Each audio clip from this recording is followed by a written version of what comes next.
8월 12일 목요일 노래하며 떠나는 여행, 여러분의 성경 가이드 문찬호 목사입니다. 오늘 본문은 잠언 15장. 남의 말이 나의 마음을 공격할 때. 많은 성도들을 만나는 목회자들이 꼭 필요한 것 중에 하나가 감정을 컨트롤하는 것입니다. 사실 목회자뿐만 아니라 누구든지 감정 조절을 잘하는 리더가 다른 사람의 신뢰를 얻는 것은 당연지사이죠.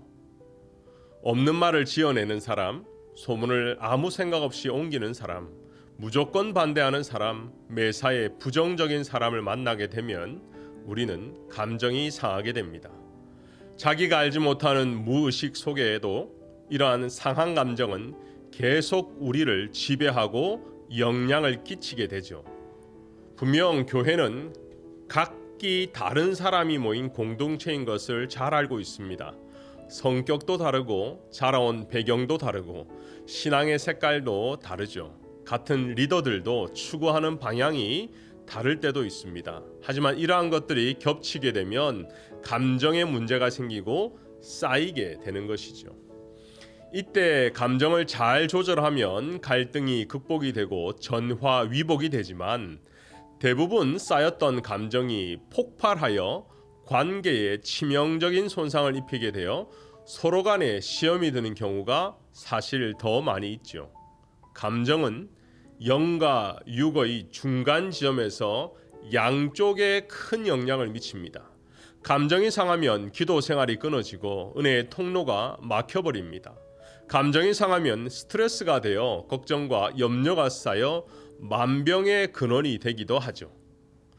그렇기에 오늘 잠언 15장은 감정 컨트롤에 대해서 두 가지를 말하고 있습니다. 첫 번째, 입조심하라입니다.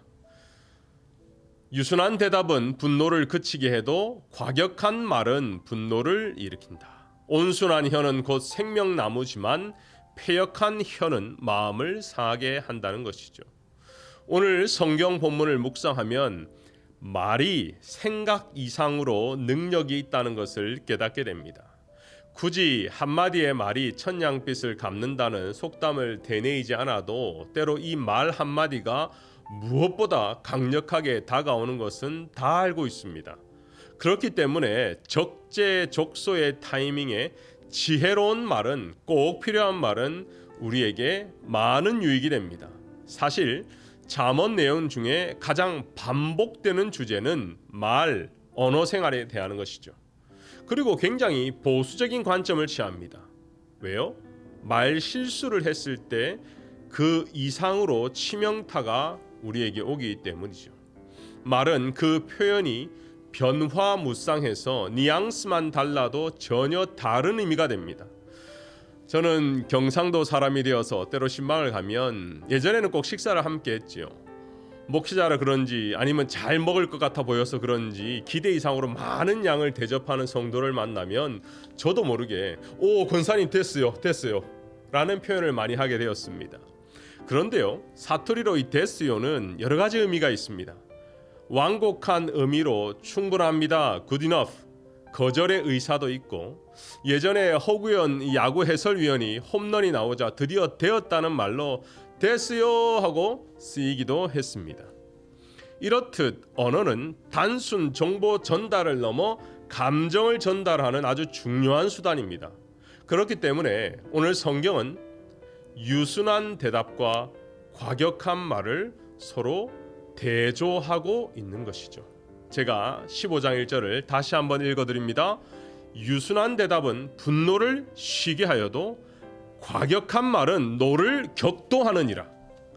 이것을 깨닫고 실천하는 것이 지혜로운 것이죠. 사무엘상에 등장하는 부자 나발은 대표적으로 어리석은 사람이었습니다. 그는 다윗이 부탁을 했을 때 도리어 이렇게 말했죠. 다윗이 누구며 이새의 아들이 누구냐? 이렇게 비웃었던 것입니다.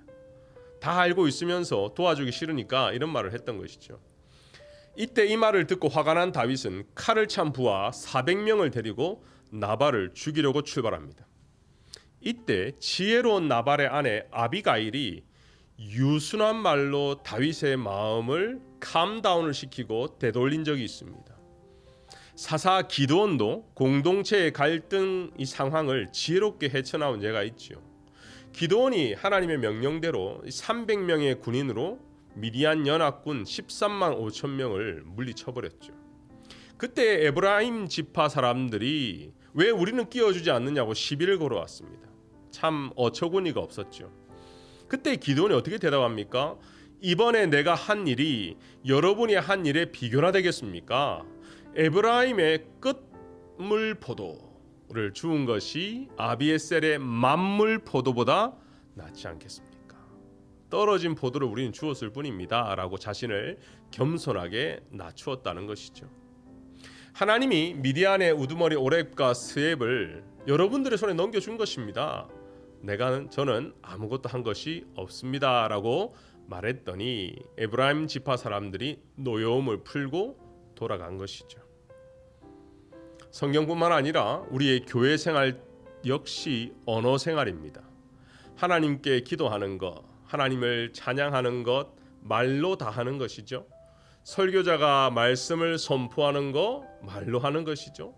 특히 소그룹에서 자신의 삶을 나눌 때도 겸손한 언어 생활은 매우 중요한 것입니다. 나의 말이 다른 사람들에게 교만하게 비치지는 않을까? 남들은 내가 하는 말을 들으면서 어떻게 생각할까? 결국 언어는 정보 전달과 감정을 넘어서서 그 사람의 인격과 품격이 되는 것입니다.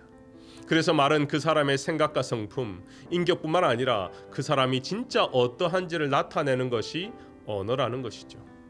그렇기에 한 사람의 말이 곧 그 사람인 것을 오늘 잠언이 알려주고 있다는 것입니다. 잠언 15장 28절입니다. 의인의 마음은 대답할 말을 깊이 생각하여도 악인의 입은 악을 쏟느니라. 두 번째는 이렇게 감정을 뒤흔드는 말을 듣고 우리의 마음 관리를 어떻게 할지 알려주는 것이 오늘 본문 잠언입니다. 16장 32절을 읽어드리겠습니다. 노하기를 더디하는 자는 용사보다 낫고 자기의 마음을 다스리는 자는 성을 빼앗는 자보다 더 나으니라.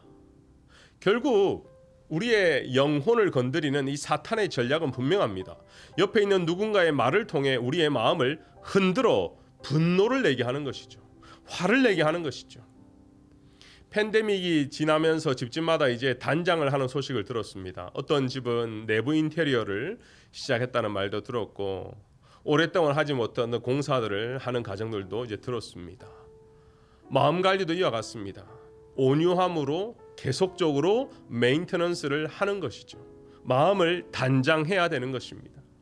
저는 우리 빈내리 교회 성도들 중에 이렇게 늘 마음 단장을 하는 인격이 훌륭한 성도들을 많이 보았습니다. 한국에서는 주차 봉사를 하는 것이 가장 힘든 사역 중에 하나인데요. 왜냐하면 미국처럼 땅이 크지 않아 때로는 이중 주차를 해야 할 때도 생기고 예배 시간에 늦게 왔는데 빨리 나가려고 하는 성도와 때로는 분란이 있기도 합니다.